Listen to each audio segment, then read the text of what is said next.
do experiments with my shoes so that you can make decisions on which shoes you want. That's what I'm here for, to try and help you guys out, to try and save you a little bit of money so that you don't have to buy every single shoe in the world, and you can leave that up to me. The New Balance Fuel Cell RC Elite 2. When I wore this shoe for my first run, it was undoubtedly one of the most comfortable marathon racing shoes that I've ever worn. The foam's just so squidgy and comfortable and just soft. The upper feels really nice against your foot. But the question was, would this shoe really perform for me over the marathon distance? As you guys may know, I took this shoe with me to the London Marathon this year. It took me through to a 3 hours and 15 minutes marathon. But the question is it the right shoe? Was it the right shoe? Let's find out today.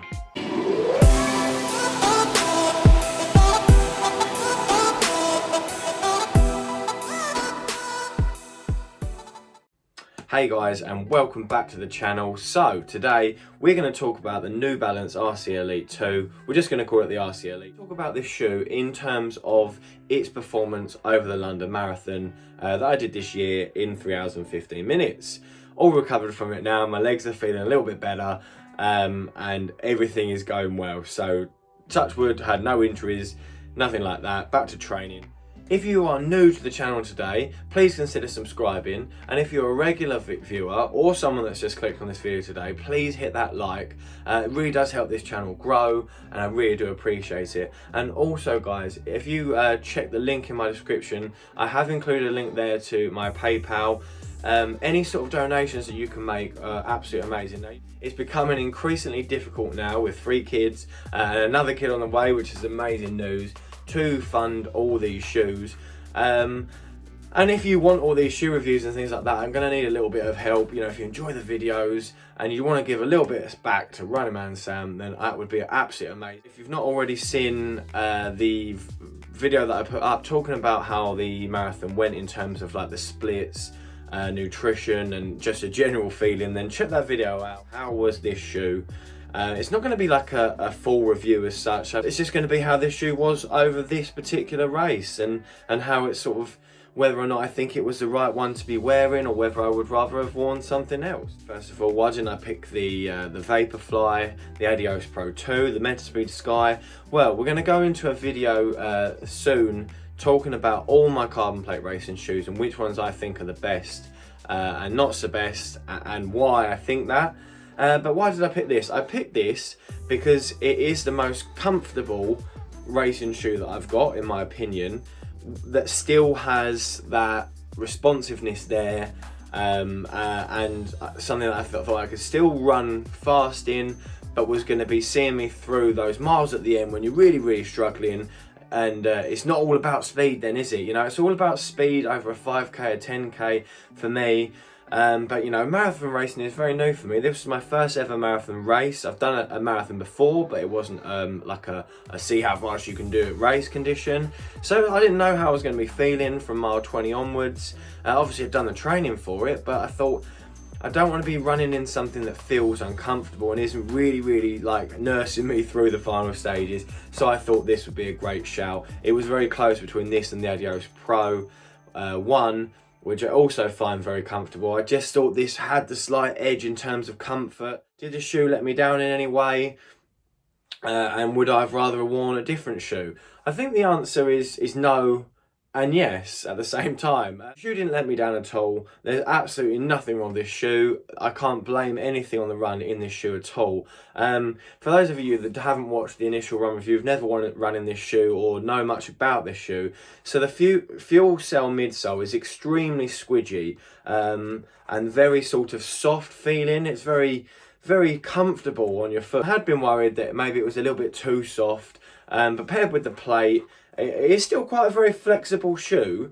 But yeah, it just lets you roll through the motions quickly. The thing that I think this thing doesn't have, that some of the other shoes do have, is that out and out responsiveness. It's not that aggressive with the carbon plate, which I think for me, for a marathon, it is better, because I'm not an experienced marathon racer. I don't do a lot of marathon races. I'm a heavy guy. So that aggressiveness on my feet, I just think it's going to tend to lead to injuries for me over the longer distance, discomfort and those sorts of things. And as fast as a shoe is, if you're feeling uncomfortable towards the end of a race, it doesn't matter how fast that shoe is, does it? It's not going to help you get through it when you're just absolutely in the deep end, mile 20 and struggling. That's where comfort comes into play. So if you are looking for a shoe that is really, really comfortable, but still has that little bit of response, definitely potentially if you're a heavier guy or girl like me, I just think it's going to be more comfortable for you over those longer runs.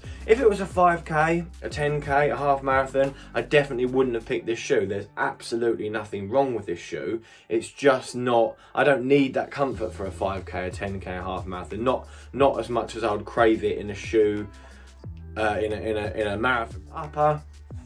How that felt. So it was very breathable. You can see there's loads of perforations in this shoe, but it is quite a movable upper with a lot of sort of flex to it on the top. Now the only issue that this did cause for me, and I can't say whether it was, you know, just a shoe or just because I'm not an experienced marathon racer, you get with this, like I said, whether it's a shoe or not, I'm not sure, was I've got a bit of a black toe now on my one closest to my big toe.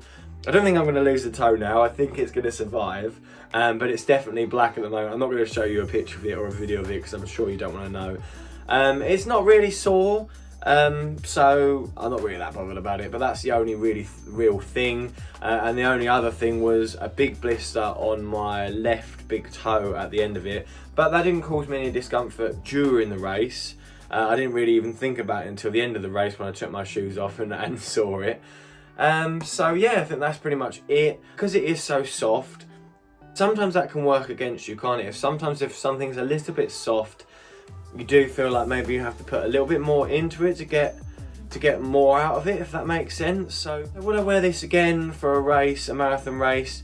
For me, I like to experiment, so I've done a marathon race in this now, and it's a brilliant choice, and I definitely would again if you know, this was the only shoe I had. But now I want to try my other shoes, you know, especially for the channel, for you guys. It's important to actually do experiments with my shoes so that you can make decisions on which shoes you want. You know, that's what I'm here for, to try and help you guys out, to try and save you a little bit of money so that you don't have to buy every single shoe in the world, and you can leave that up to me. So yeah, that's my thoughts really. That is my thoughts on this as a shoe. Are there any questions from you guys? Anything you think I've left out? No blisters on the bottom of my foot, anything like that. The grip, the only thing that we didn't talk about is the grip. So the grip isn't absolutely amazing at all in any sort of wet conditions. So if you've got a soaking wet marathon, I don't know if this is necessarily going to be the best shoe for you.